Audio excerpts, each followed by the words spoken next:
I am Henry Novak's father. To my left is my daughter Olivia Novak, Henry's older sister, and to her left is Lucy Ross, Henry's Novak's mother. The jury confirmed what we've always known. Henry's life was taken from him unlawfully, violently, and without justification. Henry was 18 years old. He was kind, ambitious, loved and full of promise. He had his whole life ahead of him, a degree to finish, places to see, and a future to build.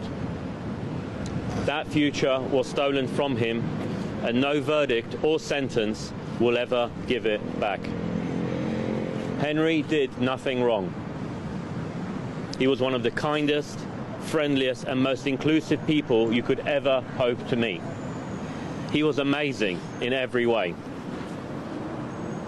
On the 3rd of December last year, Henry was walking home from a night out with his university football teammates when he encountered Vikram Digwa, a man openly carrying a large knife on the streets of Britain.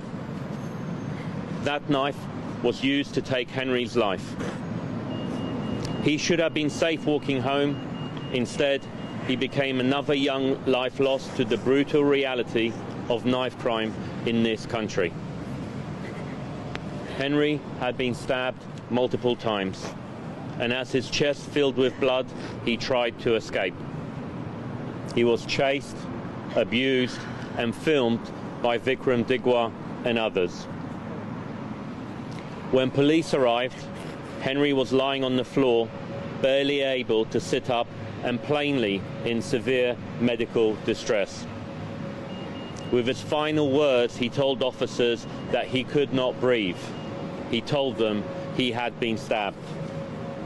In fact, Henry told officers that he could not breathe 9 times. He told them he had been stabbed 4 times. The response from one officer was, "I don't think you have, mate." The police have said they were misled by the murderer and that the scene when they arrived was complex.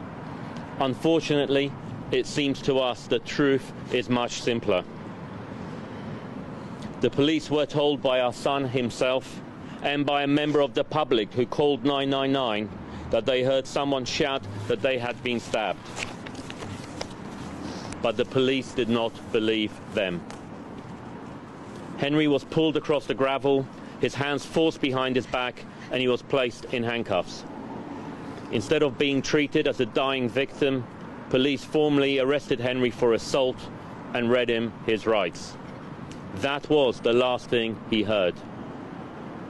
Henry did not die with dignity. He did not die with the care he deserved. He lost consciousness before anyone believed him. Let me be absolutely clear. We hold Vikram Digwa solely and 100% responsible for the brutal murder of our son.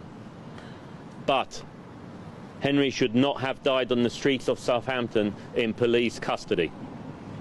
The way he was treated was inhumane and degrading. His murderer, however, was afforded decency.